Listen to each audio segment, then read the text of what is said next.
Namaskar. Good morning. Myself Puraram Chaudhary, chemistry faculty as per Super 40. Jose. Today we are going to discuss a small topic which is isomerism.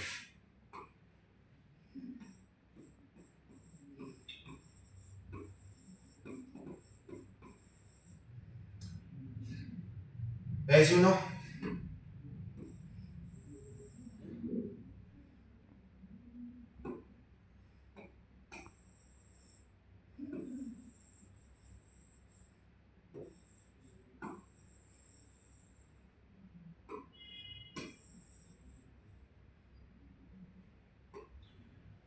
जो isomerism जो isomer होते हैं, number एक उसका molecular formula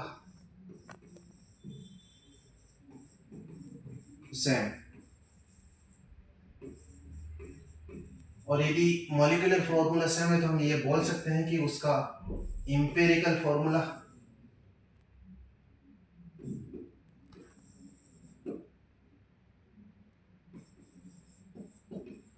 same.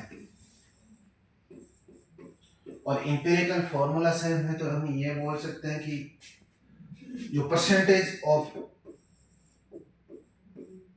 Element या atom वो भी same. और परसेंटेज ऑफ एलिमेंट सेम है तो हम ये भी बोल सकते हैं कि उसकी वेपर डेंसिटी भी सेम। आई होप आप जानते हैं कि molecular weight divide by 2 is equal to vapour density.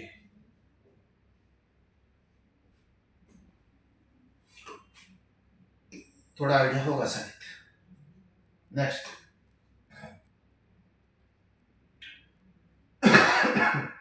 Next की बात करता हूं तो जो आइसोमेरिज्म है,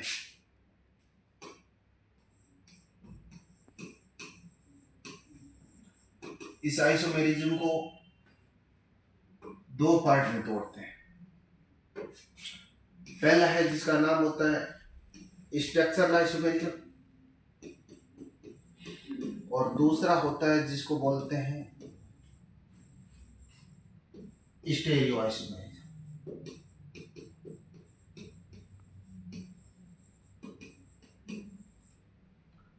स्ट्रक्चरल आइसोमेरिज्म मींस ऐसे कंपाउंड जिसका मॉलिक्यूलर फॉर्मूला सेम,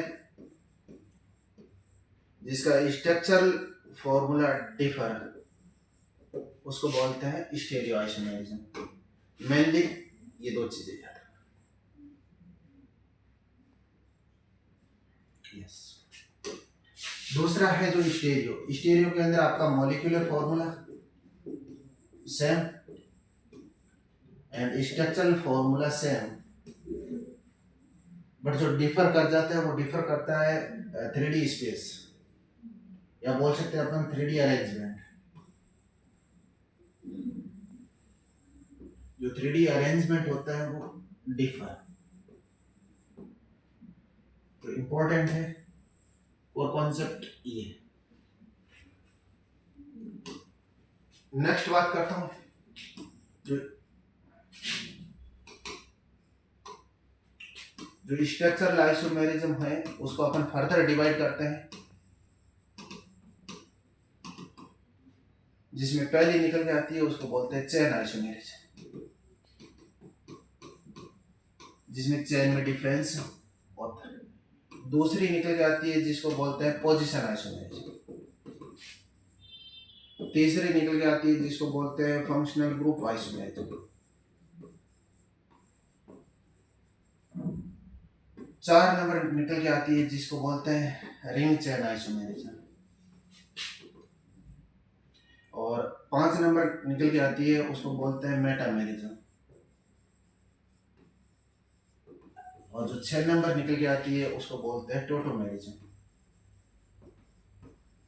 ये टोटल आपके 6 सिलेबस में बात करते हैं। आज हम बात करेंगे वो करेंगे स्टेरियो के बारे में, स्टेरियो आइसोमेरिज्म। यदि स्टेरियो आइसोमेरिज्म की बात करते हैं तो उसका मॉलिक्यूलर फॉर्मूला अभी लिखोएगा सेम।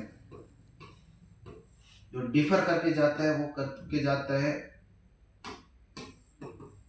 3D अरेंजमेंट के अंदर। अब 3D अरेंजमेंट मैं बोल सकता हूं कि जैसे इसको दो पार्ट में फर्दर अपन डिवाइड करते हैं। पहला करते हैं उसको बोलते हैं conformation, conformational isomerism, stereoisomerism. और जो दूसरी होती है उसको बोलते हैं कॉन्फिगरेशनल,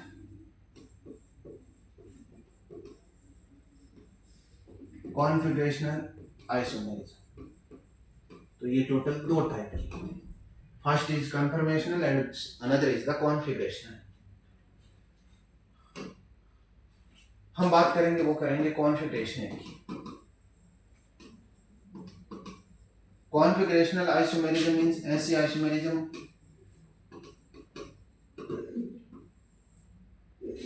जिसमें 3D अरेंजमेंट डिफर होने के साथ साथ 3D अरेंजमेंट डिफर होने के साथ साथ अपन ये बोल सकते हैं कि उसका जो रोटेशन है वो रोटेशन एब्सेंट होना चाहिए, रोटेशन एब्सेंट। और ये प्राइमरी कंडीशन है। अब रोटेशन एब्सेंट होने का मतलब आप बोल सकते हैं कि restricted rotation system, RRS। RRS means restricted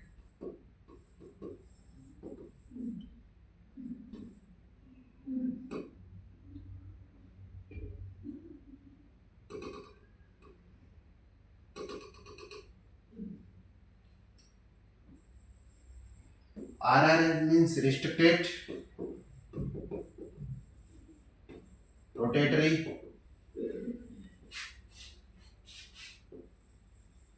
system.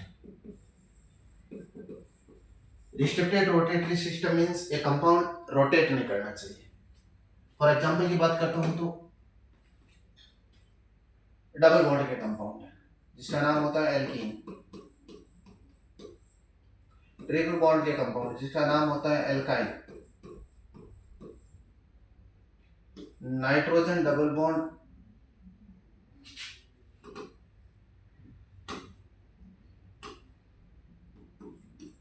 Carbon double bond nitrogen OH जिसका नाम oxide, carbon double bond nitrogen या H या जिसका नाम इमीन। ये ऐसे सिस्टम है, या मैं बोल सकता हूं साइक्लिक कंपाउंड। साइक्लिक कंपाउंड में cyclo alkene and cyclo alkene. और बात करता हूं तो जैसे स्पाइरो कंपाउंड, और बात करता हूं तो क्यूमलिन,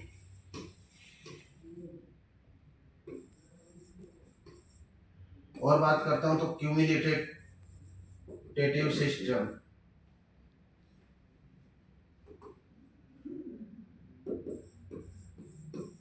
ये सारे एग्जाम्पल ऐसे हैं जो रिस्ट्रिक्टेड रोटेशन से रिलेटेड है। दूसरी जो जीआई की प्राइमरी कंडीशन होती है, बात कर लेता हूं कंडीशन फॉर जीआई।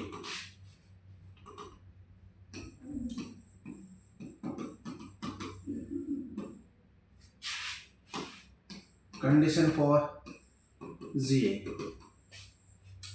पहली कंडीशन होती है जिसमें RRS प्रेजेंट होना चाहिए, जो अभी हमने पीछे बात कर ली है कि कौन कौन से सिस्टम में RRS है। दूसरी जो कंडीशन निकल के आती है डिफरेंट ग्रुप, और या एटम। और तीसरी कंडीशन निकल के आती है लाइन प्लेन, लाइन प्लेन। कि molecule should be in clear. Example की बात, जैसे ये कार्बन डबल बॉन्ड कार्बन है, इस कार्बन का हाइब्रिडाइजेशन की बात करता हूं, यहाँ पर CH3 है, इधर मैंने H लगा दिया और इधर CH3 और इधर H लगा दिया। इस कार्बन की यदि हाइब्रिडाइजेशन की बात करता हूं तो sp2 है और इस कार्बन की बात करता हूं तो sp2 मींस मैं बोल सकता हूं प्लेनर मॉलिक्यूल्स। और इस कार्बन के साथ में जाता हूं, यदि इस कार्बन की बात करता हूं तो इसमें हायर प्रायोरिटी ग्रुप ये है और लोअर प्रायोरिटी ग्रुप ये है, और इसमें हायर प्रायोरिटी ग्रुप ये है और इसमें लोअर प्रायोरिटी ग्रुप ये है। तो यदि दो ग्रुप एक तरफ आ जाते हैं तो उसका नाम सिस, जब हायर प्रायोरिटी ग्रुप एक तरफ चले जाते हैं, और दूसरा जो निकल के आता है जैसे C डबल बॉन्ड C, इस तरफ H और इस तरफ CH3 और इधर CH3 और इधर H। यदि दो higher priority group different position में चले जाते हैं तो यहाँ पर जो लेंथ है वो L2, यहाँ पर लेंथ है वो L1, तो ये वाली जो पोजीशन है उसका नाम ट्रांसपोर्ट। इसके बाद रोटेशन की बात करता हूँ तो ये दोनों के दोनों रोटेट नहीं कर पाते, दोनों के अंदर रोटेशन डबल बॉन्ड की वजह से रिस्ट्रिक्ट हो जाता है। अनदर सिस्टम की बात करता हूँ तो साइक्लिक कंपाउंड, जैसे ये साइक्लिक,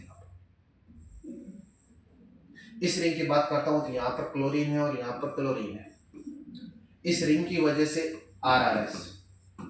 और इस एटम की बात करता हूँ तो इस एटम पे एक क्लोरीन है तो अनदर हाइड्रोजन, और इस पे एक क्लोरीन है तो दूसरे वाला हाइड्रोजन, इससे जुड़ने वाले दो डिफरेंट ग्रुप, यहाँ पर दो डिफरेंट ग्रुप।